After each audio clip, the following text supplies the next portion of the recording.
Yes, we are live and good morning. Good Good morning. I'll morning, try not to Timothy. say anything inappropriate from now on.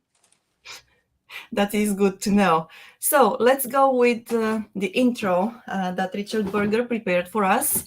You ready to dance? I'm ready to go. Woohoo! How about that?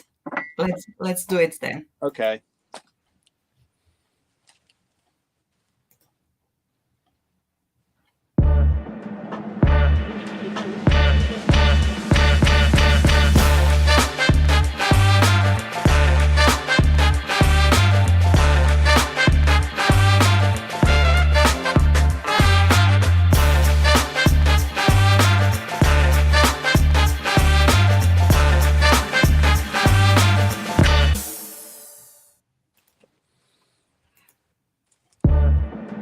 Oh, we're going once again.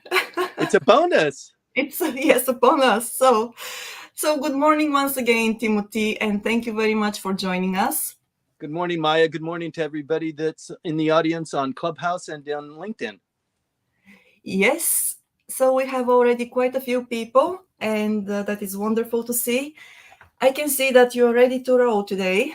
Yes. So Yes, there is a lot to talk about, and as always. always.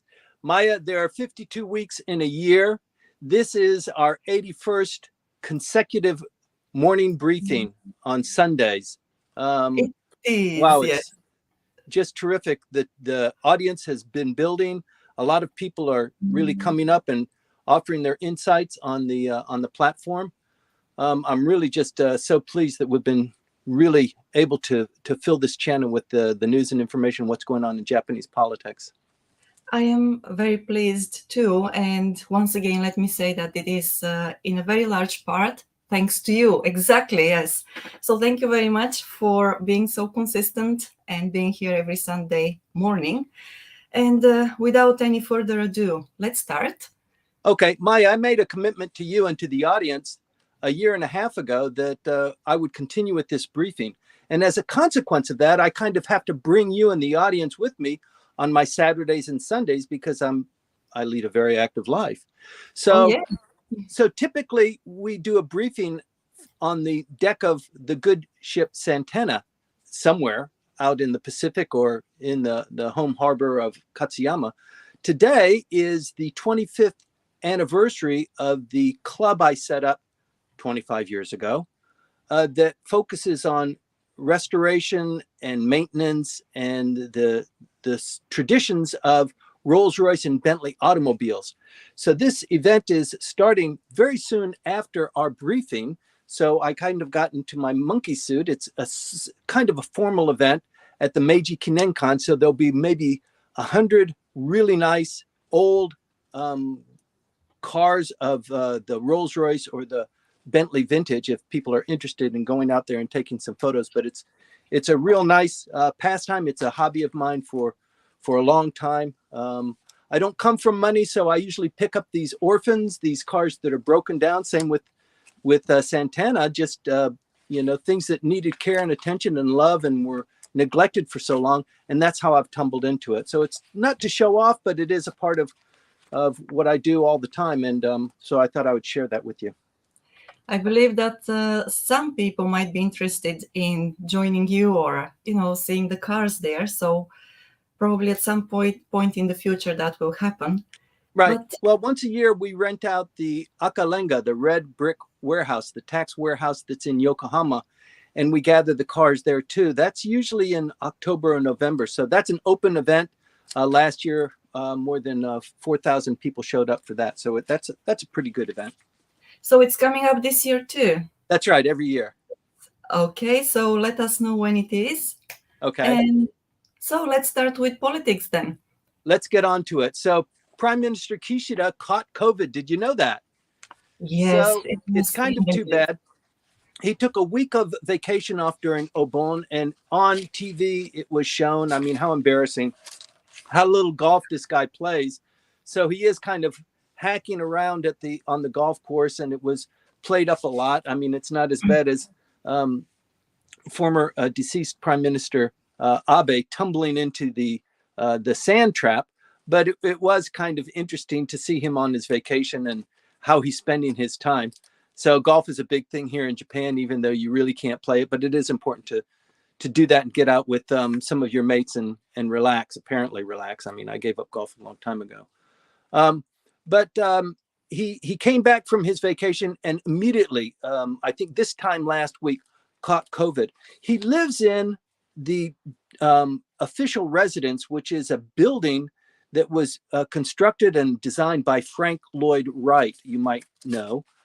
It is on the property of the official residence of the prime minister, the big building that houses the cabinet office next to the Diet members building and right across the street from the parliament. So he's kind of sequestered himself there and been on the video talking with his cabinet and giving orders and running business. So it's been a very active week for him. I think somewhat stressful, but a lot has happened this last week that I'd like to bring to your attention. And in addition to that, there are some kind of storm clouds forming in the not too far distance that are beginning to irritate him and his cabinet. His poll ratings have fallen precipitously. He was at 52%. These polls usually are on a monthly basis. So in July, he was polling at around 52%. This was before he had his cabinet reshuffle. He did the cabinet reshuffle about 2 weeks ago, and his numbers have plummeted as a result. This is basically due to the Unification Church scandal, which was the core reason for the assassination of former Prime Minister Shinzo Abe, and the kind of incestuous ties that this particular organization had, not just within the LDP, but within Japanese politics in general.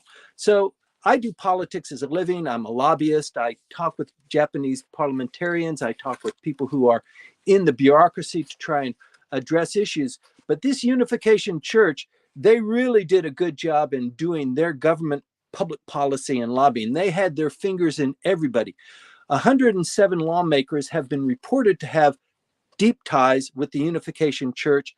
About 80 to 90% of those are within the LDP, and the rest are kind of scattered. The number one opposition party is the Constitutional Democratic Party, and 6 of those members have been identified as having close ties with the Unification Church.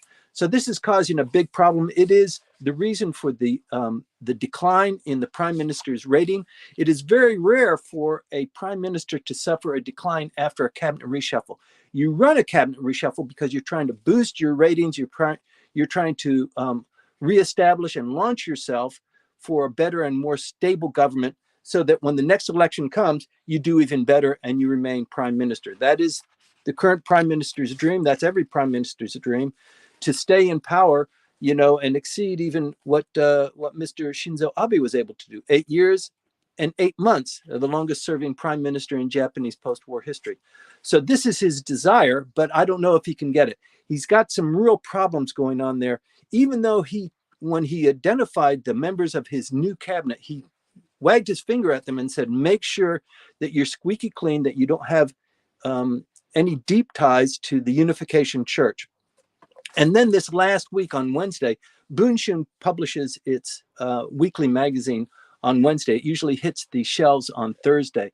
Front page article of Mr. Kishida and his ties to the Unification Church. This is a bombshell. When it first came out, people were just wiping their brow and saying, this is the end. He said that he didn't have any ties, and now Bunshun has come out and they've really exposed a huge scandal. I'd like to get into that a little bit. But this looks really bad in light of what he's said to his cabinet ministers, many of whom it has come out again, have deeper ties than what was led on. So it's really causing a bit of a problem.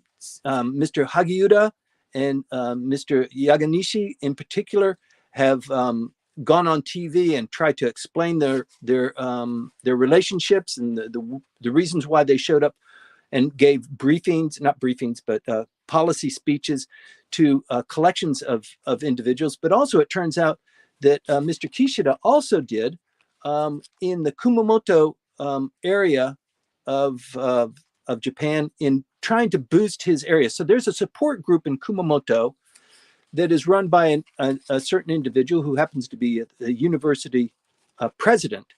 And he has ties to the Unification Church, very close ties. And apparently the prime minister didn't know about that. But this support group came in and supported the prime minister, and was one of the reasons why he did so well in his campaign to become prime minister. Kumamoto is a pretty critical area, and he needed to win that and got that support. So there's a little bit of a tit for tat. It's not as clear what that tit for tat was, but clearly there was something going on there. And as Bunshun dug deeper into it, apparently there was a tunnel project from Kumamoto to South Korea. So that hasn't received much press attention. The tunnel is not complete. It has been in construction for 10 years. It is supported by the Unification Church to bring Japan and South Korea together. I mean, it's not a bad idea. Many countries have undertaken these kinds of projects, but it's a very expensive project. It's been kind of on again, off again, very quiet. And a lot of the support that the government has received has come from Kumamoto and from the Unification Church because of the idea that this is going to bring these two countries together. And in fact, it is a priority of the United States that Japan and South Korea form this bond and are better collected as a unifying force, because there's a lot going on. There's a lot coming down the path with regard to North Korea, with regard to the Taiwan Straits, and what's going on with China as well. So this has been a bit of a headache for the prime minister. I don't know how he's going to address it, but he did go on TV so the Bunshun hits the streets and in the convenience stores on Thursday. He went on TV on Thursday night and gave a very lengthy explanation. It was perceived by many to be a very convincing explanation about what his stance was, what he didn't know, what he knew. And then it was followed by the resignation of this university professor in Kumamoto from the Kishida support group. He also resigned from the tunnel issue. He's still president of the university, but he is suffering from a little bit of backlash too, as are many others. The prime minister has said to the entire cabinet, the entire parliament, you guys need to separate your relationships with the Unification Church. This is huge. It's almost like a witch hunt. Everybody is blacklisted from the Unification Church. So it has become something of a boogabear that people need to distance themselves from. I've heard just recently that the prime minister is thinking of, it's not quite a reshuffle, but maybe another couple of readjustments, because the ties that certain individuals that he has appointed in his cabinet do seem to be a bit too incriminating. He might be reshuffling his cabinet once again. And if not that, then he's got to do some cover up. But he's also told the entire cabinet and all of the members, certainly of the LDP, which he has some sway over, but he's also told members of parliament, you need to distance yourself from this organization. It's almost as if it's a criminal organization. And the people in the Unification Church are really taking great umbrage at that, saying it's unfair for them to be treated and to be discriminated against, and it's probably going to be coming around. My prediction is that this needs to run its course a little bit. It's like a brush fire. It needs to consume some of the fuel, but probably within 2 months, it'll be a dead issue. I am thinking, because it's just too destructive, it's too damaging, it's too deep. The administration needs to do something to quell that very quickly and get that behind them. The other thing that is supporting the decline in the prime minister's numbers is his response to COVID.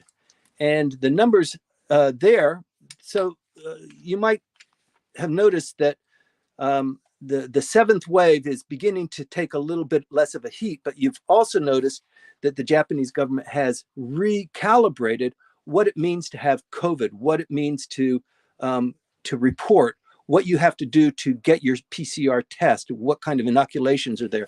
So they've gone through and recalibrated that so that people who maybe have COVID don't need to report that.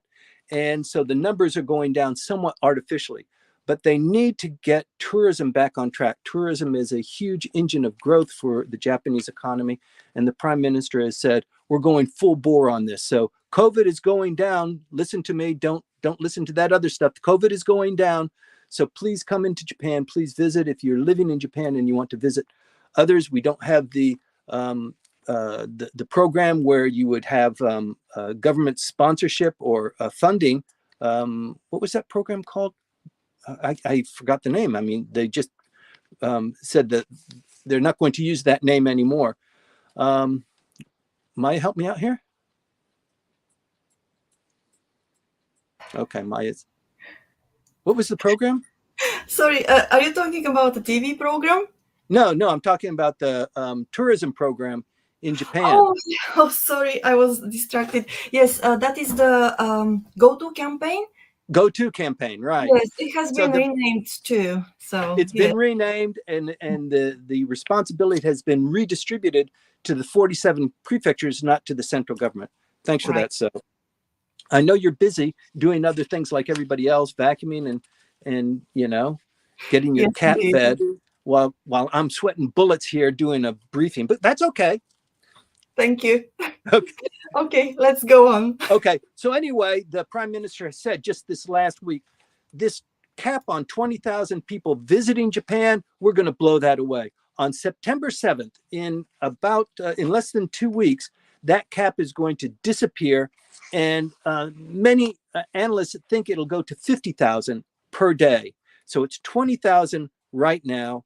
It'll go to 50,000 in less than 2 weeks. And if you've got evidence of 3 booster shots and you're wearing a mask, or you promise to wear your mask, you can come in. You don't need to have a 72-hour PCR test to do that. So you can anticipate within the next couple of weeks, there will be a flood of tourists coming in. I mean, they make a big deal of it when the tourists do come in. You see them in Kyoto and in Tokyo. They're kind of obvious for a couple of reasons. Number one is that we haven't seen tourists, and so when they come in, and it catches the eye. But also, it's just Japan hasn't seen that yet, and you will notice it very dramatically in about 2 weeks. And I think the Japanese government is going to push on making sure that that is sustainable, and that the numbers that might come up are kind of quelled or taken care of. They're really boosting what the hospital and emergency response is going to be. And the fourth inoculation is already starting to hit the streets. It'll be available in October, I believe, for those most severely affected, the at-risk group and the emergency responders. And then I think it'll go even better than that. Unfortunately for the 7th wave, children have been hit hardest.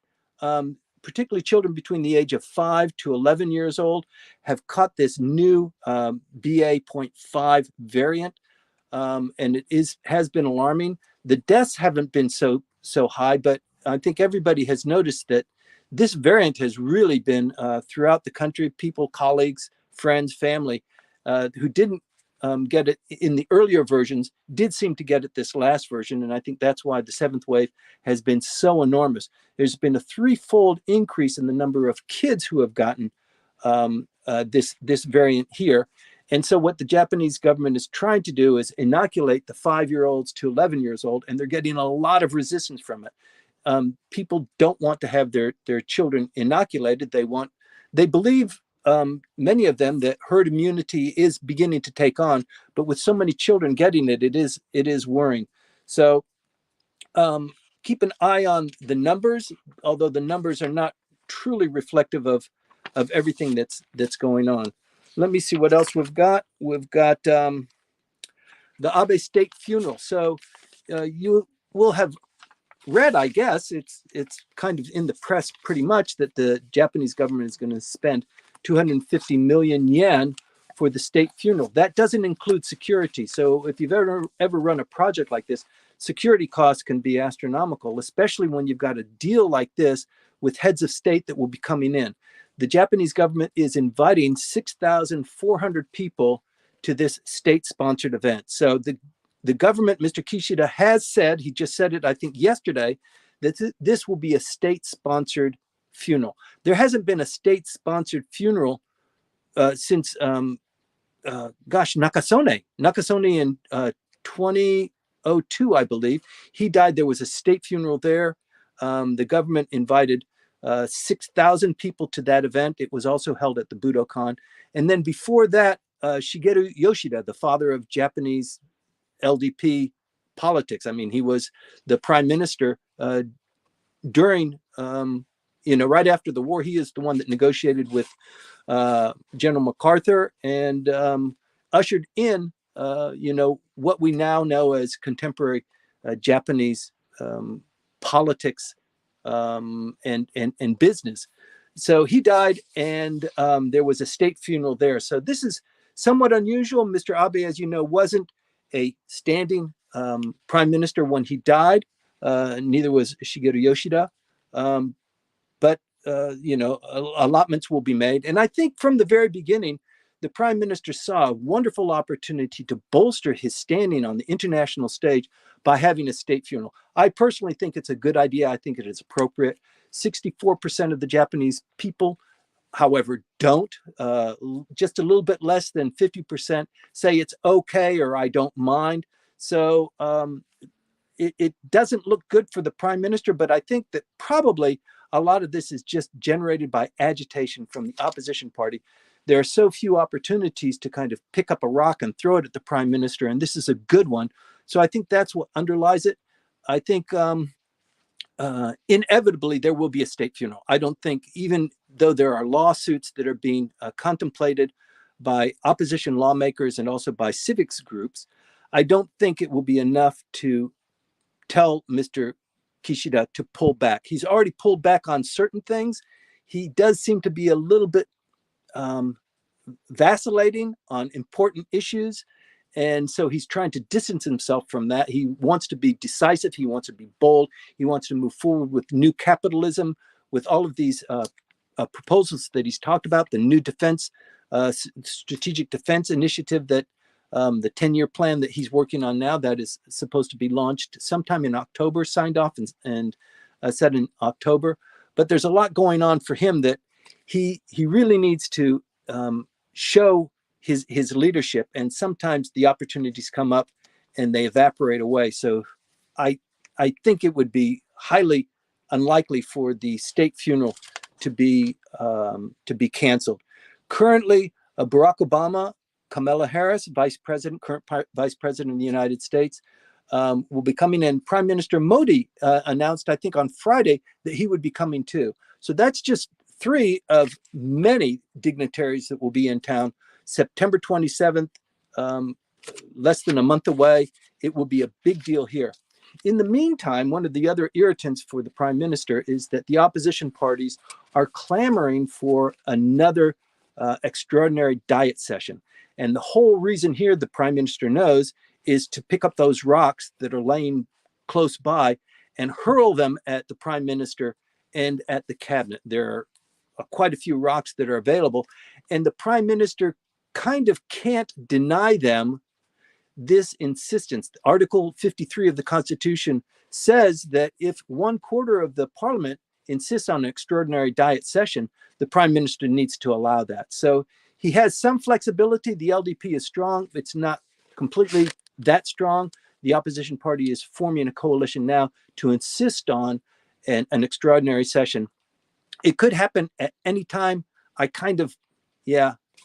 Between now and September 29th, that's a long way away, is probably the most pregnant time for that to happen. So stay tuned for that. And if it does happen, it will eat up a lot of the prime minister and the cabinet's, their time to think about other policies and implement initiatives. It will be disruptive. So stay tuned to that, and we'll stay tuned to it as well. Let's see what else I've got. Oh, in addition to all of the, the fallout from the assassination of Mr. Shinzo Abe, the chief of the National Police Agency also resigned. This is really not strange. It's unique. It's weird. It's uncalled for, I guess.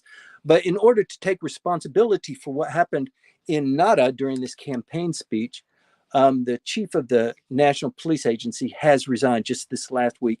It's a done deal. His successor has already been named, his deputy chief, and moves in. This happens pretty frequently in Japanese corporations, less so in Japanese politics, where you kind of fall on the sword and take responsibility, hopefully pushing that to the side so that we can refocus on the business. There are other repercussions from this, the assassination.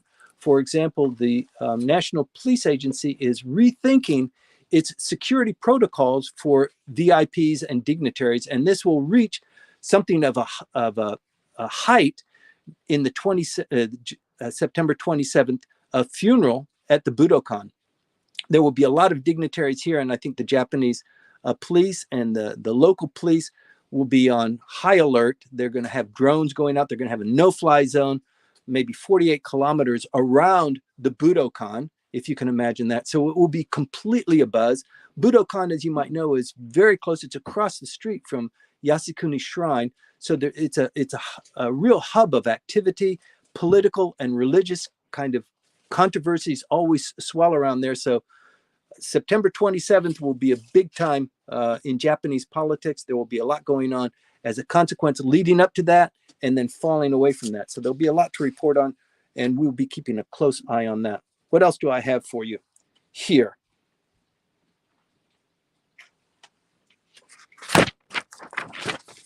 New capitalism.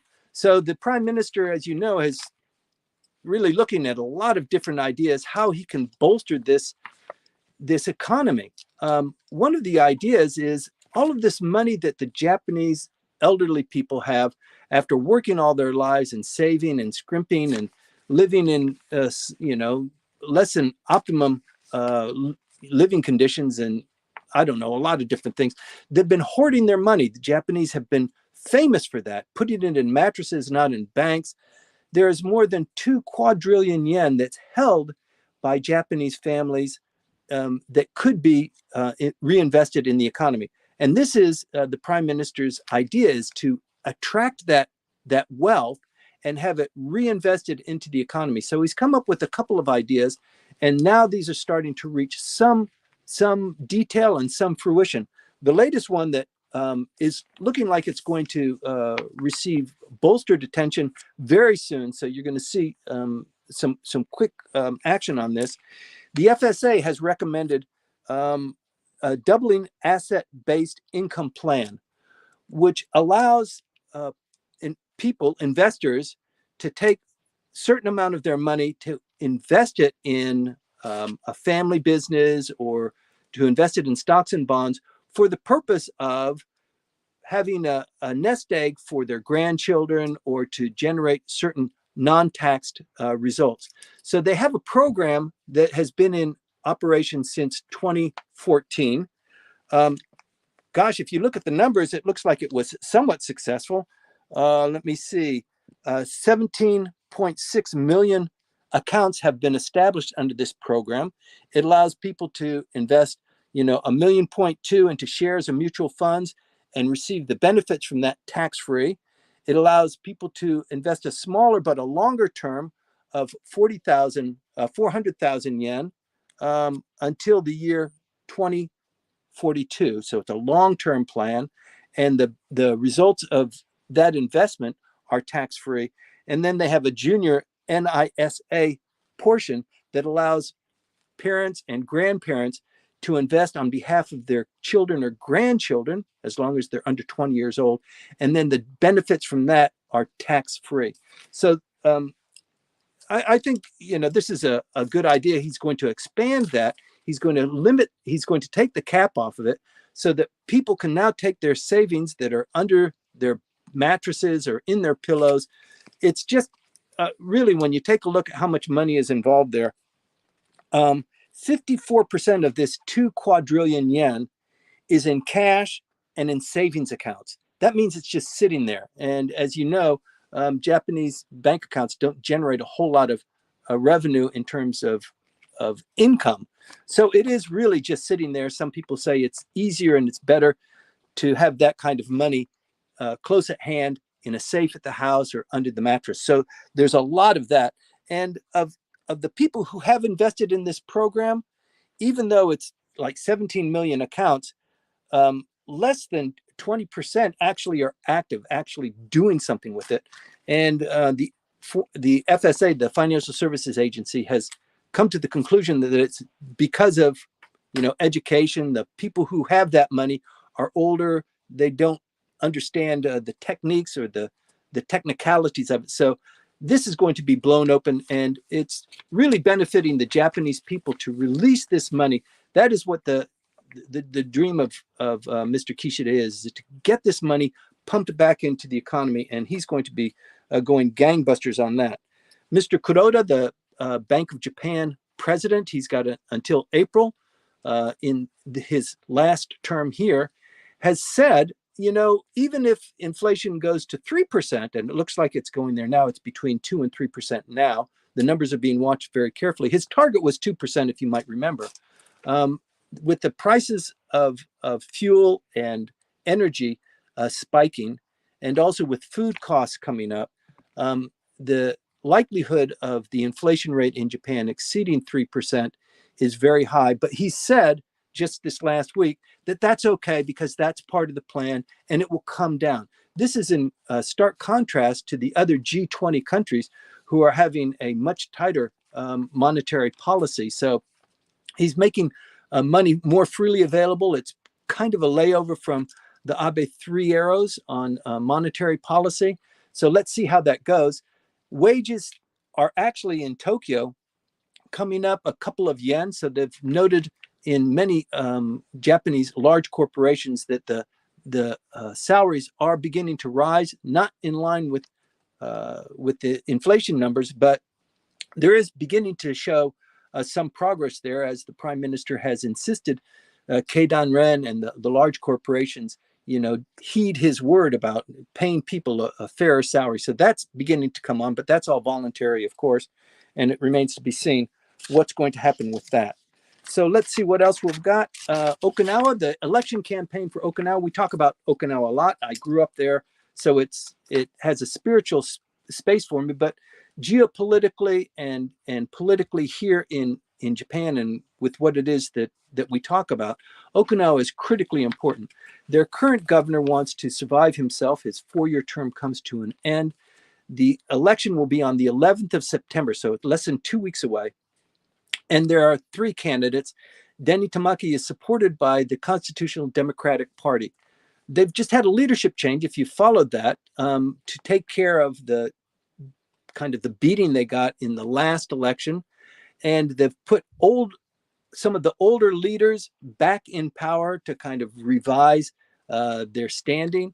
I think they have a good chance of coming back up, but they're supporting Denny Tamaki. There is a huge tension between Okinawa and Tokyo on how to deal with this relocation of the Futenma base from Futenma to Henoko. So we've talked about that. If you're not familiar with it, maybe stay on when we do our question and answer on Clubhouse after this briefing. But it's a long-standing issue of moving the enormous marine presence right. I mean, it occupies the center of Futenma, and moving that to Henoko, where they're building a peninsula there to house the Marines and the forces they have there, and then taking this huge property that the U.S.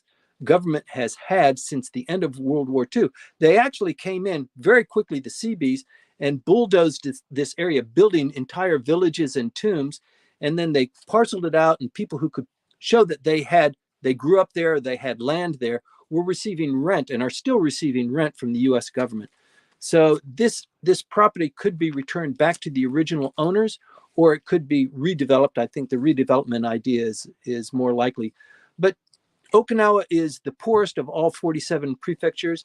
The incidence of child poverty is highest there. They also have the longest living people in Okinawa per capita, and also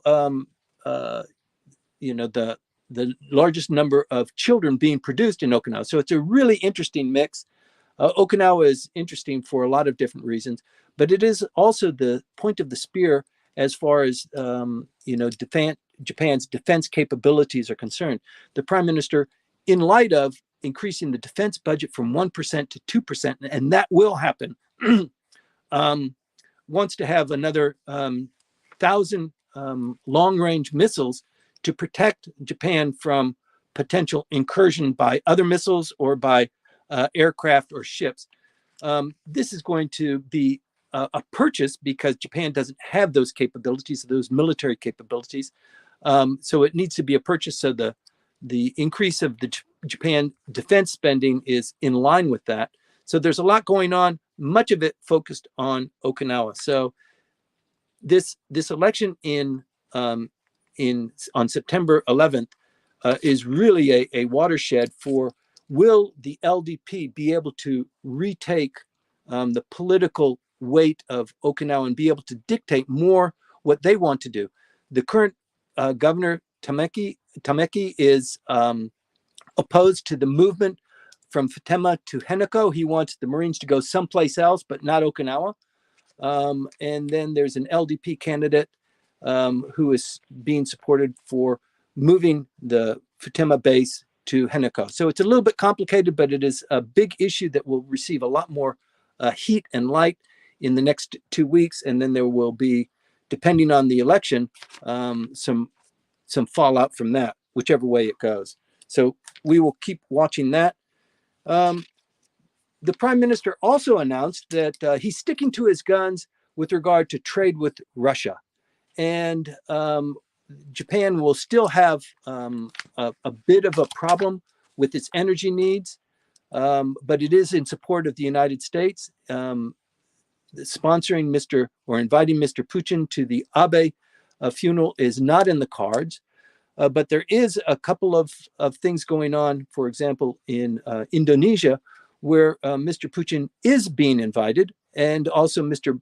Biden is being invited, and Mr. Xi is being invited. So that's going to be before the end of the year, probably October, November, a big conclave there. So there's a lot of controversy going on what Japan's stance is going to be with regard to that. At the same time, though, there is the Sakhalin-2 project. You might remember that Mr. Putin said, 100% of this project was divided. The Russian Gazprom had 51%, 50% plus just a little bit more. And then Shell Oil and Mitsubishi and Mitsui had the other maybe 22% was held by the two Japanese conglomerates, and then Shell held it. And Putin said this is no longer the case. Gazprom, we're going to start a new company. All of the shares go in there. If you want a piece of this action, you have to come back in. You have to submit your bid and repurchase your shares at a different price. So even in light of the Prime Minister's comment that we're going to stick to our guns, the Japanese have announced that they will indeed continue to participate in this LNG project. This project alone produces about 10% of the needs of Japan, and they just can't do without it. There's a lot of discussion now about Japan, just taking care of the nuclear reactor disease that it has of not having that. All of the reactors, or many of the reactors, have been shut down. They're having a rethink of that. And I think in light of global warming, their carbon footprint, what's going on with Russia and the energy needs there, and climate change, I think the Prime Minister has decided we like nuclear once again. So over the next couple of months, you will be seeing a restart of many of these reactors that have been shut down or mothballed. They are being, ever since they were shut down, being reconfigured to address new standards. So probably in the fall and winter, you will see these coming online, and then pretty soon the Japanese people will be told, and they will enjoy, the energy that is being produced here, and having Japan's carbon footprint continue to be reduced. At the same time, you've got the nuclear waste at Fukushima. They've delayed the release of this huge amount of water and contaminants that they've been storehousing on the shores there. They were going to release it in 2023, which is next year, which is less than 6 months away. They've decided they need to extend that a little bit, but it's still going to be in 2023. This is going to cause a big brouhaha throughout this region. People are going to be upset with that. There's more than 1 million tons of wastewater there containing lots of iridium and radioactive waste. They've tried to clean it up. Some of it they just can't clean up. So the idea is to dump it and dilute it and take care of what happens after that. So there's a huge force of people opposed to that. But I think with TEPCO and the Japanese government, it is inevitable that that waste needs to go someplace else. And the most likely place is the ocean and the water. So Japan has been successful in convincing some of our neighboring countries to repurchase or begin to purchase fruits and vegetables, even from Fukushima area. Mr. Kishida, when he was foreign minister and particularly after he became prime minister, was really skillful in negotiating. So these restrictions on trading with Japan in fruits and vegetables, foodstuffs, livestock has been decreased to a very large degree. But he still has a bit of a problem that he has to deal with in the release of that. And that will come up and probably be a huge political issue for him. Let me see, Maya. I think that's about it for the top line issues. There are other issues that we could talk about, issues that we've talked about in the past. I think we can deal with those as they come up in the Q&A, but thank you very much for listening. Thank you for tuning in. This is our 81st episode, and we're going strong, Maya. Thank you very much. Yes, we are. Thank you. Well, with this, we can stop the live stream and move on to Clubhouse. So thank you very much for doing this, and I will see you on the other side then. Okay, right? So I'll see you on the Clubhouse side, Maya. See everybody else. Thanks for tuning in. See you.